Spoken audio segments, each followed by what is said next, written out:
اسی رہنما پہ درود ہے، اسی رہنما پہ درود ہے، اسی تاجور پہ سلام ہے۔ کبھی بوریا بھی پھٹا ہوا، کبھی عرش جس کا مقام ہے، کبھی بوریا بھی پھٹا ہوا۔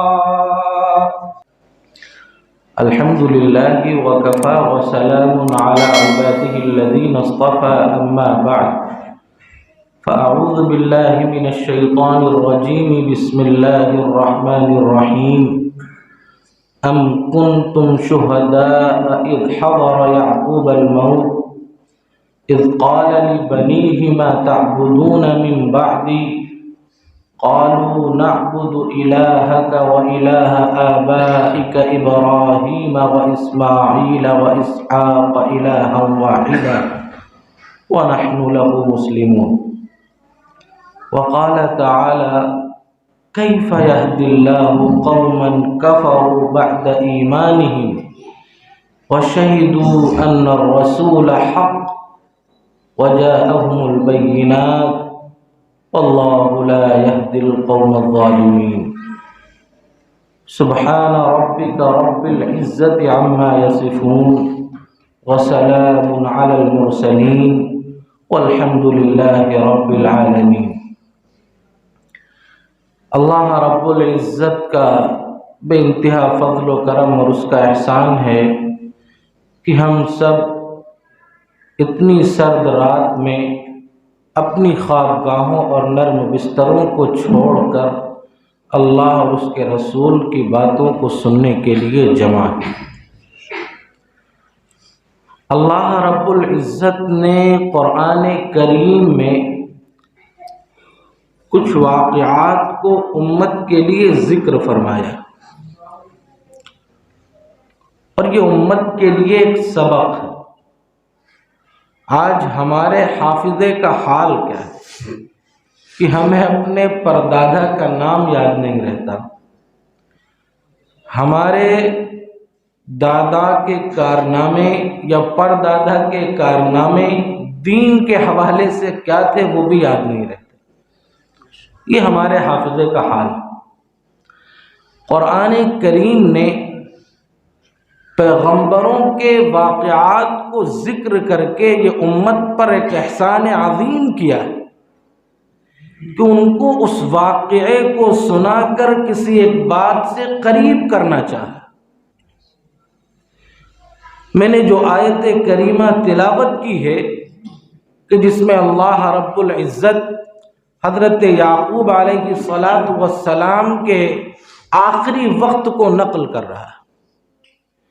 آج ہماری صورتحال کیا ہے کہ ہمارے اپنے گھروں میں جب اپنے کسی عزیز کا انتقال ہونے لگتا ہے، اپنے کسی قریبی کا یا اپنے گھر کے کسی ذمہ دار اور سرپرست کا انتقال ہونے لگتا ہے، تو ہمارا معاملہ یہ ہوتا ہے کہ ہم اس کے چاروں طرف کھڑے ہو کر رونے لگتے ہیں، زار و قطار سے رونے لگتے ہیں، اور کچھ لوگ کلمے کی تلقین کر رہے ہوتے ہیں۔ بعض مرتبہ کلمہ نصیب ہوتا ہے اور بعض مرتبہ کلمہ نصیب نہیں ہوتا ہے۔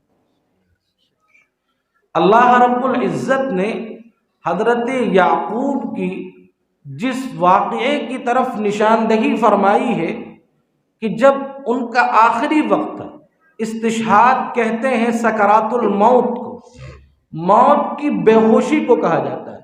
حضر یعقوب الموت کا ترجمہ میں استحضار کر رہا ہوں کہ جب آخری وقت ہوتا ہے اس وقت آدمی کو کیا پریشانی ہوتی ہے؟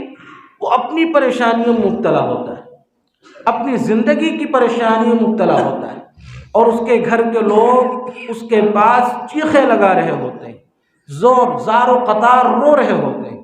لیکن حضرت یعقوب کا جب یہ آخری وقت تھا، دیکھیے قرآن نے کس اچھے انداز سے نقشہ کھینچا ہے کہ حضرت یعقوب نے اپنے بچوں کو بلایا ہے اور بچوں کو بلا کر کے کہا ہے، کیا سوال؟ آج ہمارا سوال کیا ہوتا ہے جب مرنے لگتے ہیں کہ یہ اس پہ سائن کر دیا جائے، یہ زمین اس کے نام کر دی جائے، فلانی دکان کس کے نام ہونی چاہیے، مرتے مرتے ابا وہ سائن کرتے جائیں، مرتے مرتے دادا وہ سائن کرتے جائیں، وہ دستخط کرتے جائیں۔ لیکن حضرت یعقوب اپنے آخری وقت میں اپنے بچوں سے کیا سوال کر رہے ہیں۔ آج مرنے والا جب مرتا ہے تو وہ دنیا بھر کے سوالات کرتا ہے، وہ کرتا وہاں باقی رہ گیا تھا، آ گیا نہیں آ گیا، اپنے بیماری کے عالم میں دنیا بھر کے سوال کرتا ہے۔ لیکن حضرت یعقوب علیہ السلام اپنے بچوں سے پوچھ کیا رہے ہیں، سوال کیا کر رہے ہیں، ذرا اپنے دل پر ہاتھ رکھ کر کے حضرت یعقوب علیہ السلام کے اس سوال کو سنیں۔ فرمایا اذ قال لبنیہ ما تعبدون من بعد، اے میرے بچوں میرے بعد کس کی عبادت کرو گے؟ یہ نہیں کہا کہ میرے بعد اس دکان کا کیا کرو گے، میرے بعد اس جائیداد کا کیا کرو گے، میرے بعد اس زمین کا کیا کرو گے۔ فرمایا ما تعبدون من بعد، کہ میرے بعد کس کی عبادت کرو گے۔ ذرا رک کر کے میں یہاں ایک بات اور کرنا چاہتا ہوں۔ یعقوب علیہ السلام خود نبی، سب جانتے ہیں، آپ کے والد اسحاق علیہ السلام وہ بھی نبی، اور پھر ان کے والد حضرت ابراہیم علیہ السلام وہ بھی نبی۔ ایک نبیوں کا خاندانی سلسلہ چلتا آ رہا ہے۔ ظاہر سی بات ہے حضرت یعقوب کی جو اولاد ہے، اور اولاد بھی ایری غیری نہیں ہے، حضرت یوسف علیہ السلام بنیامین جیسی اولاد ہے، اس اولاد سے حضرت یعقوب علیہ السلام آخری وقت میں سوال کیا کر رہے ہیں، ذرا غور کیجیے۔ اور ان اولاد سے کہ جن پر حضرت یعقوب کو آنکھ بند کر کے یقین ہے کہ دنیا میں کیسے ہی طوفان کیوں نہ آ جائے، کتنے کی آسائش اور کتنے کی مصائب میں کیوں نہ ڈالا جائے، کتنی کی سختیاں ہماری اولاد پر کیوں نہ آئیں، دنیا کی کتنی ہی مشکلیں کیوں نہ آئیں، اللہ کی کتنی بھی آزمائشیں کیوں نہ آئیں، لیکن پھر بھی میری اولاد دین حنیف سے ہٹے گی نہیں۔ اس اولاد سے سوال کر رہے ہیں ما تعبدون من بعد، اے میری اولاد میرے بعد کس کی عبادت کرو۔ ظاہر سی بات ہے وہ تکلف کا کوئی وقت نہیں ہے، آخری وقت ہے، تو بچوں نے بلا تکلف کہا قالوا نعبد الہک و الہ آبائی، کہ ابا جان آپ کیسی بات کر رہے ہیں، ہم آپ کے اور آپ کے دادا اور جو بھی خاندانی ہیں، آپ نے ہم کو جو توحید کا گھول پلایا ہے اور آپ نے ہمیں جو توحید کا جام پلایا ہے، ہمارا رب ایک ہے، ہمارے دادا کا رب ایک ہے، ہمارے دادا کا جو راستہ تھا، جو آپ کا راستہ تھا، اور جس راستے پر آپ نے ہم کو چلایا ہے، ہم اسی راستے کو اختیار کریں۔ یہ آج کے نوجوانوں سے سوال نہیں ہے، اس وقت جو دین میں اس قدر لگے ہوئے تھے اور جن کا خاندانی بیک گراؤنڈ اتنا مضبوط تھا، حضرت یعقوب کو اپنی اولاد سے یہ سوال کرنے کی ضرورت کیوں پڑی کہ میرے بچوں میرے بعد تم کس کی عبادت کرو گے۔ آج ایک طرف یہ بات آپ سمجھ گئے کہ حضرت یعقوب پیغمبر اور ان کا پورا خاندان نبی، اولاد بھی کون کون، میں نے یہ بھی وضاحت کر دی۔ اب ان سب کے باوجود اور ایمانی طاقت اور قوت کے باوجود حضرت یعقوب کا اپنی اولاد سے ان باتوں کا سوال کرنا، یہ اس بات کو بتلاتا ہے کہ میرے بچوں ایمان پر قائم رہنا، اور انہیں پتا تھا کہ ایمان پر قائم رہنا آسان کام نہیں۔ آج ہماری صورتحال کیا ہے؟ آج ہم جب مرنے لگتے ہیں، ہمارے گھر میں کسی کا انتقال ہوتا ہے، میں نے شروع گفتگو میں نشاندہی فرمائی تھی کہ ہمارے یہاں حالات کے نہیں ہوتے، ہمارے یہاں حالات کچھ اور ہوتے ہیں، ہم اپنی اولاد کو کچھ اور تلقین کر رہے ہوتے ہیں، یا اولاد اپنے باپ کو کچھ اور تلقین کر رہی ہوتی ہے، یا پوتے اپنے دادا کو کچھ اور تلقین کر رہے ہوتے ہیں۔ ہمارے یہاں کیا کبھی آپ نے سنا ہے کہ مرنے والے نے اپنے بچوں سے کبھی یہ کہا ہو کہ بچوں اخلاص کے ساتھ دین حنیف پر قائم رہنا؟ یا کبھی ہمارے دل میں یہ خیال آیا ہے کہ ہم اپنے بچوں کو یہ نصیحت کریں گے، مرنے سے پہلے یہ تلقین کر جائیں گے کہ بچوں ایمان پر قائم رہنا، اور دنیا کی کوئی طاقت کوئی قوت تمہارا ایمان کا بال بیکا نہ کر سکے؟ کبھی سوچا ہے؟ ہمارے دل میں تو ذرہ برابر یہ خیال تک نہیں آتا، ہم نے کبھی تصور نہیں کیا دین کی محبت کے بجائے دنیا کی محبت ہمارے اندر اس قدر پیوست ہو گئی ہے کہ ہم مرنے کو بھی ترجیح نہیں دیتے ہیں، ہم نے تو موت کو بھی فراموش کر دیا۔ ہمارے اعمال ہم کو بتاتے ہیں کہ ہمیں موت نہیں آنی، ہماری عمارتیں اور محلات ہم کو یہ بتاتے ہیں کہ ہمیں مرنا نہیں۔ میرے عزیزوں، اس قرآن مقدس کی یہ آیت اور اس آیت کا یہ استحضار اور حضرت یعقوب کا اپنے بچوں سے یہ سوال ہمیں اس بات کی طرف لے جاتا ہے کہ ہمیں بھی اپنے بچوں کو دین حنیف کے لیے تیار کرنا چاہیے، کتنے ہی مضبوط کیوں نہ۔ حضرت یعقوب اور ان کی اولاد کیا دین کے اعتبار سے کم تھے؟ کیا ان میں طاقت نہیں تھی؟ کیا ان میں قوت نہیں تھی؟ پھر ایسا سوال کرنے کی نوبت اس لیے آئی کہ وہ حالات آئیں گے، وہ دور آئے گا کہ جب ایمان سے لوگ بچھڑ جائیں۔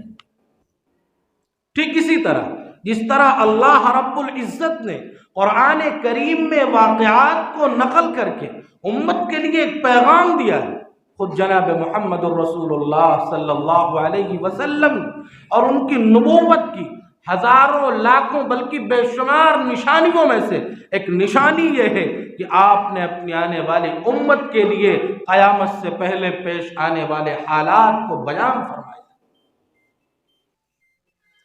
اور امت کے لیے ایک ایک چیز کو صاف طور سے بیان کر دیا ہے اور اس کی وضاحت فرمائی ہے، اور وضاحت فرمانے کے ساتھ ساتھ امت کو اس بات کی تلقین کی ہے کہ نیک اعمال میں ٹال مٹول مت کرو، اعمال کو کرنے میں، خیر کے اعمال کو کرنے میں اپنے آپ کو پیچھے نہ ہٹاؤ۔ صحیح مسلم کی حدیث ہے، جناب محمد الرسول اللہ صلی اللہ علیہ وسلم نے فرمایا بادروا بالاعمال، اعمال خیر کے عمل کرنے میں سبقت کرو، ٹال مٹول نہ کرو، اور پھر فرمایا بادروا بالاعمال فتنا کقطع اللیل المظلم، کہ اعمال اچھے کرنے میں ٹال مٹول نہ کرو، اعمال اچھے کرنے میں سستی نہ دکھاؤ، خیر کے اعمال کرنے کی جب بھی تمہیں قوت، طاقت، توفیق اور عنایت ملے فوراً کر جاؤ، کیونکہ ایک وقت وہ آنے والا ہے، فتنوں کا وہ دور آنے والا ہے، فتنوں کا وہ سیلاب آنے والا ہے کہ جس طرح تاریک رات میں کوئی شے نظر نہیں آتی ہے، اسی طرح تمہیں نیکی کوئی آثار نظر نہیں آئے۔ اور پھر فرمایا یصبح الرجل مؤمنا ویمسی کافرا او یمسی مؤمنا ویصبح کافرا، کہ آدمی صبح کو ایمان والا ہوگا اور شام کو کافر ہو جائے گا، اور شام کو ایمان والا ہوگا اور صبح کو کافر۔ یہ نہیں فرمایا کہ اس کا ایمان کمزور ہو جائے گا، یہ نہیں فرمایا کہ وہ فلمیں دیکھنے لگے گا، یہ نہیں فرمایا کہ وہ فحش تصاویر دیکھنے لگے گا، یہ نہیں فرمایا کہ وہ نمازیں چھوڑنے لگے گا، فرمایا صبح کو ایمان والا ہوگا اور شام کو کافر ہو جائے گا، شام کو ایمان والا ہوگا اور صبح کو کافر ہو جائے گا۔ یہ جناب محمد الرسول اللہ صلی اللہ علیہ وسلم نے 1400 سال پہلے اس کی پیشین گوئی فرمائی تھی۔ آج ذرا سوچ کر بتائیے کیا وہ حالات نہیں آ گئے؟ بتائیے ذرا، کیا وہ حالات نہیں آ گئے؟ مجھے افسوس ہوتا ہے کہ کیسے امت سوئی ہوئی ہے، ہوش کے ناخون نہیں لیتی، نہ جانے ہم کب اس خواب غفلت سے بیدار ہوں گے، ہمیں خبر تک نہیں ہے۔ میں آپ کو ایک بات بتاؤں، آپ کا دل دہل جائے، یہ حالات اتنی تیزی سے ہیں کہ اس ملک عظیم میں 8 لاکھ بچیاں ایمان سے منحرف ہو کر مرتد ہو چکی۔ آپ کو پتہ ہے؟ آپ نے فکر کی ہے؟ ایسے غافل لوگوں میں کچھ ایسے ہوش والے لوگ اب بھی موجود ہیں جنہوں نے ضلعوں میں جا کر کے سول کورٹ اور میرج کورٹ میں چونکہ یہ ضابطہ ہے، جب کوئی غیر مذہب میں شادی کرتا ہے اسے پہلے میرج کورٹ میں جا کر کے اپنا نام درج کرانا پڑتا ہے، وہاں دونوں کا نام درج کیا جاتا ہے، پھر ان دونوں کا نام وہاں کی اسکرین اور ڈسپلے پر رکھا جاتا ہے، اور 1 مہینے کی مہلت دی جاتی ہے کہ جس کو حق اعتراض حاصل ہے، اگر اسے اعتراض ہے اس رشتے پر، وہ آ کر کے 1 مہینے میں اعتراض درج کرائے، اور اگر آپ 1 مہینے میں وہاں کوئی اعتراض درج کرانے والا نہیں جائے گا تو ان دونوں کی شادی اس رجسٹر کے حساب سے اور اس منظور نامے کے حساب سے ہو جائے گی۔ کس خواب غفلت میں سن، ہم پر کیسی مار پڑی ہوئی، اور یہی نہیں، اور اس سے بڑھ کر کے میں کہنا چاہتا ہوں کہ ایسی ہزاروں نہیں لاکھوں کی تعداد میں بچیاں ہیں جو گھر سے نقاب پہن کر نکلتی ہیں اور وہ جا کر کے مرتد ہو جاتی ہیں۔ ان کا نقاب کہاں تک ہے؟ کبھی آپ نے فالو کیا ہے؟ کبھی ان کا پیچھا کیا ہے؟ میں بحیثیت ان لوگوں کے جو یہاں مجمع میں باپ ہونے کی حیثیت سے بیٹھے ہیں، میں ان سے کہتا ہوں، جو بھائی ہونے کی حیثیت سے بیٹھے ہیں، میں ان سے کہتا ہوں، کبھی آپ نے اپنی بچی کا، اور جو بھائی ہیں میں ان سے کہتا ہوں، کبھی آپ نے اپنی بہن کا پیچھا کیا ہے؟ کیا اس کا نقاب اس کے درسگاہ تک باقی رہتا ہے؟ ہمیں فکر نہیں، ہمیں یہ سوچ نہیں کہ ہماری بچی کالج میں پڑھ کیا رہی ہے، وہ سائنس پڑھ رہی ہے، سائنس کے نام پر فحاشی اور بےہودگی پڑھ رہی ہے، وہ میتھمیٹکس کے نام پر اس کے ساتھ اس کو کیا پڑھایا جا رہا ہے، اس کے دین سے کھلواڑ کیا جا رہا ہے، اس کے دین کو بیچا جا رہا ہے۔ اسی لیے حدیث میں حضور علیہ الصلوۃ والسلام نے فرمایا آگے بڑھ کر، یبیع دینہ بعرض من الدنیا، وہ چند کوڑیوں کی خاطر، چند ٹکوں کی خاطر ایمان کو بیچتا ہے۔ کہ آج وہ صورتحال نہیں ہے؟ آج ہمارے گھروں سے نکلنے والی بچیاں اور ہمارے ذہنوں پر اس طرح کا پردہ پڑ چکا ہے کہ اگر کوئی مولوی اور امام کہتا ہے کہ اپنی بچیوں کو پردہ کراؤ تو اس سے چڑھ کر بولتے ہیں کہ مولوی صاحب تم کس دنیا میں جی رہے ہو، اب زمانہ ترقی کر چکا ہے، اب زمانہ بدل گیا ہے۔ میں ان سے کہنا چاہتا ہوں کہ زمانہ نہیں بدلا ہے، تم بدل گئے ہو، تمہاری نیتیں بدل گئی ہیں، تمہارے حالات بدل گئے ہیں، زمانہ نہیں بدلا ہے، اللہ نہیں بدلا ہے، اللہ کا قرآن نہیں بدلا ہے، رسول اللہ کے فرمان نہیں بدلے ہیں، اللہ کی قوت نہیں بدلی ہے، اللہ کی طاقت نہیں بدلی ہے، صحابہ کے پیغامات نہیں بدلے ہیں، نبی کے ارشادات نہیں بدلے ہیں، قرآن کے فرمودات نہیں بدلے ہیں۔ تم اپنی عقل پر ناز کرتے ہو، تمہاری اس عقل پر تف ہے، تف ہے، تمہاری اس آزادی پر تف ہے، تف ہے، لعنت ہے، 100 بار لعنت ہے۔ تم مولویوں کو نیچا دکھانے کے لیے ان کو قدامت پسند کا نام دیتے ہو۔ تمہاری قدامت پسندی کے لقب کو میں جوتوں کی نوک پر رکھتا ہوں۔ اگر ایسی تعلیم کہ جس تعلیم سے یقین ہے کہ میری بچی بے حیائی کو سبق دے رہی ہے، میری بچی بے حیا ہو رہی ہے، اور ہم نے ان کے ہاتھوں میں موبائل دے رکھا ہے، ہم نے ان کے ہاتھوں میں لیپ ٹاپ دے رکھا ہے، اور اس کا صحیح طریقہ ہمیں نہیں پتا وہ کس طرح استعمال ہو رہا ہے۔ آج یورپ ممالک میں جا کر دیکھیے، امریکہ میں، وہاں کے مسلمان اپنے بچوں کو اب اسکولوں اور کالجوں میں نہیں بھیجتے، وہ ہوم ایجوکیشن اور آن لائن ایجوکیشن پر زور دیتے ہیں، اور اپنے بچوں کو پڑھا کر انجینئر، ڈاکٹر اور پروفیسر اور پی ایچ ڈی بناتے ہیں۔ کیا وہاں کے ایمان والوں سے ہمارا ایمان کمزور ہو چکا ہے؟ یقیناً مجھے کہنے دیجئے کہ ہم لوگوں کا ایمان وہاں کے ایمان والوں سے کمزور ہو چکا ہے۔ یہ کیسی وبا ہے؟ اور میں اکثر یہ بات کہا کرتا ہوں، شاید میں نے کہی ہے یا نہیں کہی ہے، میں پھر یہ کہتا ہوں کہ RSS نے ایک تنظیم بنائی ہے جس کے تحت وہ اپنے افراد کو جوڑتے ہیں، اپنے نوجوانوں کو جوڑتے ہیں، اور ان کو اچھی اردو سکھاتے ہیں۔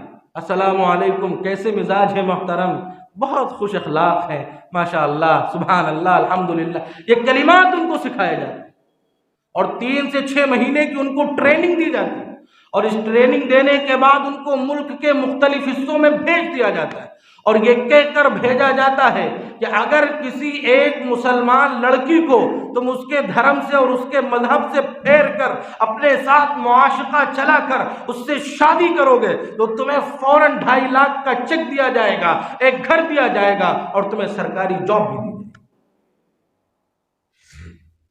اب اس بے روزگاری کے عالم میں جہاں اتنا فقدان ہے، جہاں بے روزگاری کے لیے لوگ انشن پر بیٹھے ہیں، لوگ دھرنوں پر بیٹھے ہیں، اس شخص کے تو دونوں ہاتھوں میں لڈو۔ وہ سوچتا ہے کہ اگر کسی غیر مسلم اور اپنے دھرم میں شادی کرتا تو تلک اور یہ جہیز اور یہ دنیا داری دنیا بھر کی کرنی چیزیں کرنی، لیکن اب میں ایک غیر مسلم ہونے کے ساتھ ایک مسلمان کو ادھرم بنا دوں گا، اس کا مذہب تبدیل کراؤں گا کہ ان کے یہاں باعث ثواب، پھر ساتھ میں 2.5 لاکھ روپے کا چیک بھی ملے گا، ایک گھر بھی ملے گا اور ساتھ میں ایک نوکری بھی ملے گی، اور یہ مشن چل رہا ہے اور ایسے لاکھوں لوگ اس میں لگے ہوئے ہیں۔ اسی لیے یہ تعداد جو میں نے بتائی ہے 8 لاکھ بچیاں ایمان سے پھر گئی ہے، یہ کوئی معمولی تعداد نہیں، اور یہ کوئی آج سے کام نہیں چل رہا، لیکن ہماری عقل پر پردہ پڑ گیا ہے۔ ہم نے طے کر لیا ہے کہ ہم اپنی بچیوں کو کالجوں میں پڑھائیں گے، یونیورسٹیوں میں پڑھائیں گے۔ اکبر الہ آبادی نے، جو ہائی کورٹ کے جج تھے انگریزوں کے زمانے میں، کوئی عالم نہیں تھے، کوئی مولوی مفتی نہیں تھے، اس نے جو شعر کہا ہے اس شعر کو سنیے کیا کہا ہے اکبر الہ آبادی نے۔ جو بچوں کے قتل سے وہ بدنام نہ ہوتا، افسوس کہ فرعون کو کالج کی نہ سوچی۔ کتنا بڑا جملہ کہا ہے کہ فرعون نے اتنے قتل کیے اور ناحق ستایا، اس کو کرنے کی ضرورت نہیں تھی، ایک کالج کھلواتا، اس میں بچوں کو ڈالتا، ان کے دین کا خود ہی قتل ہوتا، وہ خود ہی دین حنیف سے پھر جاتے، ان کا قتل ہو جاتا۔ افسوس کہ فرعون کو کالج کی نہ سوچی۔ لیکن آج ہمارا ذہن یہ بن چکا ہے کہ ہم اپنے بچیوں کو ایسے اسکولوں اور کالجوں میں بھیجیں گے جہاں ہمیں یہ نہیں پتا کہ سائنس کے نام پر کیا پڑھایا جا رہا ہے، کس بے حیائی کو فروغ دیا جا رہا ہے۔ وہاں پر ہونے والے ہفتہ واری ماہواری پروگرام میں بچیوں کو کون سے کردار دیے جا رہے ہیں نبھانے کے، اور افسوس کے ساتھ کہنا پڑ رہا ہے، ابھی حال ہی کی خبر ہے، اتراکھنڈ کی خبر ہے، ایک حافظ قرآن بچی وہ مرتد ہو گئی۔ معمولی بات ہے؟ میں اس سے بڑھ کر کہتا ہوں کہ ایسا وقت آنے والا ہے، پتہ نہیں کہ ہمارے گھر سے کون بے دین ہو جائے، آپ کے گھروں سے کون مرتد ہو جائے۔ 3 حج کرنے والا، 10 عمرے کرنے والا، 5 وقت کی نماز پڑھنے والا کب مرتد ہو جائے کوئی پتہ نہیں، وہ دور آنے والا ہے، اسی سے ڈرنے کی ضرورت ہے۔ کتنی لرزا دینے والی آیت ہے۔ وَمَنْ يَرْتَدِدْ مِنْكُمْ عَنْ دِينِهِ فَيَمُتْ وَهُوَ كَافِرٌ فَأُولَٰئِكَ حَبِطَتْ أَعْمَالُهُمْ فِي الدُّنْيَا وَالْآخِرَةِ وَأُولَٰئِكَ أَصْحَابُ النَّارِ هُمْ فِيهَا خَالِدُونَ۔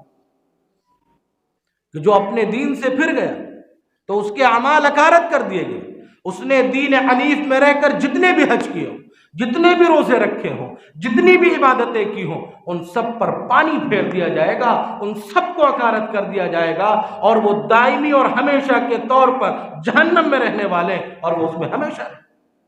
یہ معمولی آیت ہمارے دلوں میں کچوکے لگانے والی آیت،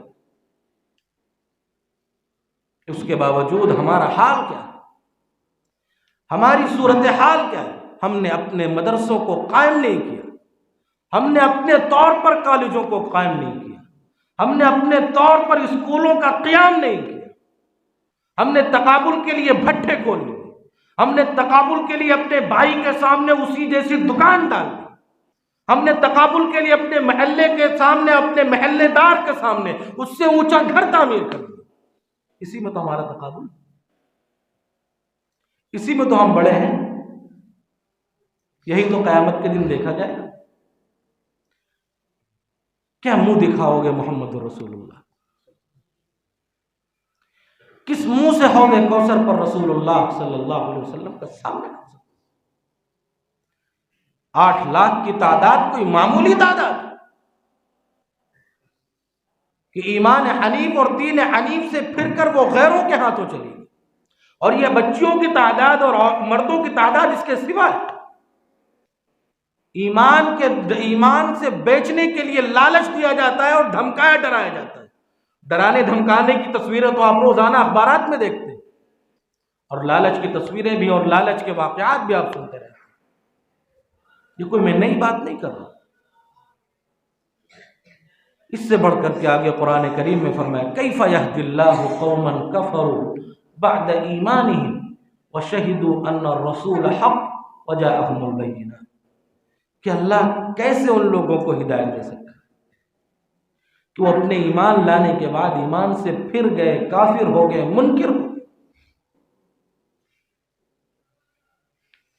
اور انہوں نے یہ گواہی دی تھی کہ رسول برحق ہے، انہوں نے گواہیاں دی تھی کہ قرآن برحق ہے، انہوں نے گواہیاں دی تھی کہ اللہ کی دلائل برحق ہے، اس کے باوجود وہ دین حنیف سے پھر گئے، ایمان سے پھر گئے۔ ایسے لوگوں پر اللہ توجہ نہیں دیتا ہے۔ اللہ لا یہدی القوم الظالمین، جو لوگ اپنے اوپر ظلم کرتے ہیں اللہ ایسے لوگوں کو ہدایت نہیں دیتا۔ کیا آج وہ حالات نہیں ہیں؟ کیا ہم پر وہ دور آ نہیں چکا ہے؟ کیا ابھی ہمیں 50-60 سال سونے کی اور ضرورت ہے؟ پتہ نہیں یہ اللہ کا کون سا عذاب ہے، ہم اس خواب غفلت میں سوئے ہوئے ہیں، پتہ نہیں اللہ کے کس عذاب کے ہم منتظر ہیں، کون سے درے اور کوڑے اور تماچوں کے منتظر کہ جو اللہ کی طرف سے ہمیں لگے اور ہم ہوش کے ناخن۔ اب بھی ہوش کا مقام نہیں آیا۔ یہ حالات اور واقعات سنانے کے لیے نہیں ہے، یہ عمل کرنے کے لیے۔ میں نے اسے گفتگو کے شروع میں تمہید کے طور پر یہ بات کہی تھی کہ میں یہاں پر مجمع چاہے تھوڑا دیکھتا ہوں، حساس لوگوں کا مجمع دیکھتا ہوں، اس لیے میں نے اپنی احساس ذمہ داری سمجھتے ہوئے اس حساس موضوع کو چھیڑا۔ اب یہ آپ کی ذمہ داری بنتی ہے۔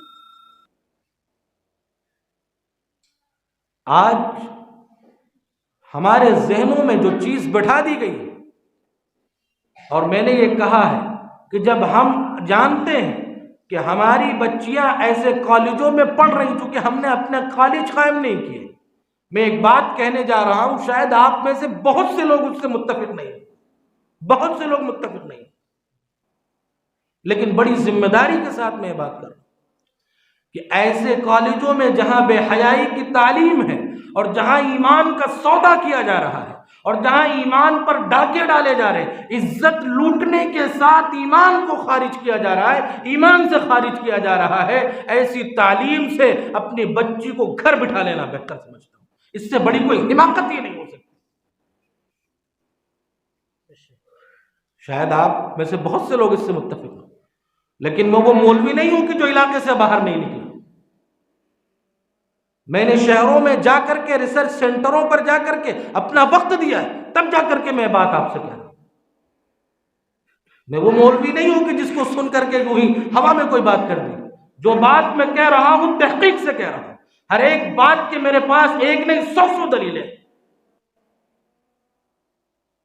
جس طور پہ آپ سمجھ رہے ہیں میں ان مولویوں میں سے بالکل بھی نہیں، ایک ایک بات میں پتے کی نوٹ پر رکھ کر کے آپ کے سامنے پیش کروں۔ جب میزان عدل قائم ہوگا اپنا منہ کدھر لے کر کے جاؤ گے؟ ہم کدھر کو بھاگیں گے؟ اللہ کا کیا پیغام آئے گا؟ ایسے حالات میں ہم کس کا سہارا لیں گے؟ کیا جناب محمد الرسول اللہ صلی اللہ علیہ وسلم کو منہ دکھا سکیں گے؟ اس ایمانی حالات میں ارتداد کا جو طوفان چلا ہے اور اس ارتدادی طوفان میں ہم سب کے سب برابر کے مجرم، کیا ہم نے اپنے آپ کو اس سے بچایا ہے؟ نہیں، یہ طوفان بدتمیزی ہمارے گھروں میں اتنی تیزی سے آ چکا ہے کہ ہم اس کو طوفان نہیں سمجھتے۔ اب بھی ہم سوئے ہوئے، اب بھی ہم خواب غفلت کا شکار ہیں۔ میرے عزیزوں، آج ہوش کے ناخن لیجیے۔ میں بہت ہی ذمہ داری کے ساتھ آپ سے بات کہہ رہا ہوں کہ ایسی تعلیم سے اپنی بچی کو ان پڑھ بنا لینا بہتر، یا ایسے اداروں میں اپنی بچیوں کو بھیجے جہاں ان کی صحیح دینی تربیت کی جاتی ہے۔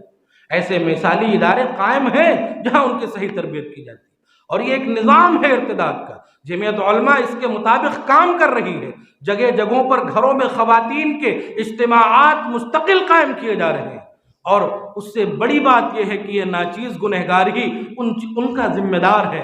حالات ایسے ہیں کہ عورتوں کو کلمہ تک نہیں پتہ ہے۔ یہ آپ کے لہر پور کی بات کر رہا ہوں، کسی پڑوس گاؤں کی بات نہیں کر رہا ہوں۔ یہ صورتحال پچھلے 2 مہینوں سے مستقل یہ پروگرامات ہو رہے ہیں۔ یا مفتی ہلال صاحب قاری صاحب بیٹھے جو گواہی دیں گے اس بات کی، اور علاقے کے محلے کے بھی لوگ ہیں جن کے گھروں میں ہوا ہے، حاجی صاحب یہ سامنے ہی میرے بیٹھے، یہ گواہی دیں گے اس بات کہ اجتماعات منعقد ہوئے۔ اس کا صرف ایک مشن ہے، ہمارے نماز روزے کی بات نہیں ہے، اب تو ہمارے ایمان کا مسئلہ آ چکا ہے۔ جب ایمان بچے گا تبھی تو نمازیں پڑھو گے، جب ایمان بچے گا تبھی تو روزے رکھو گے۔ ایمان ہی نہیں بچا تو حج کیا کرنے جاؤ؟ اس لیے یہ طوفان اتنی تیزی سے ہے کہ میں نے کہا مجھے یہ نہیں معلوم کہ کل کے دن میرے گھر میں سے کون شخص مرتد ہو جائے۔ جب قیامت کا منظر ہوگا اور یہ حالات ہوں گے، ایسی صورتوں میں کیا ہوگا؟ اللہ کا فرمان جاری ہوگا، خذوہ فغلوہ ثم الجحیم صلوہ ثم فی سلسلۃ ذرعها 70 ذراعا فاسلکوہ۔ پکڑو اس کو جکڑ کر کے اس کے اوپر جکڑ دو اس کو، اور اس کو لوہے کی زرہیں باندھو اور اس کو جہنم میں ڈالو، اس کا کوئی پرسان حال نہیں ہوگا۔ کیا ہمیں اس دن کا انتظار؟ کیا ہمیں ہوش کے ناخن لینے چاہیے کہ نہیں؟ کیا ہمیں خواب غفلت سے بیدار ہونا چاہیے کہ نہیں؟ کیا یہ ہمارے حالات نہیں ہیں؟ کیا یہ ہمارے گھروں کے حالات نہیں ہیں؟ کیا یہ ہمارے سماج کا سلگتا ہوا موضوع نہیں ہے؟ آج کے اس پرفتن دور میں آج جو شخص قل واللہ احد پڑھنے لگتا ہے وہ اپنے آپ کو مومن کامل سمجھتا ہے۔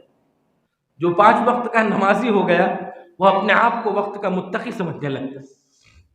کیسا ڈاکہ ڈالا ہے دین حنیف، کیسے رسول اللہ صلی اللہ علیہ وسلم کو بدنام کر رہے ہیں، اور کیسا مذاق ہے دین کے ساتھ۔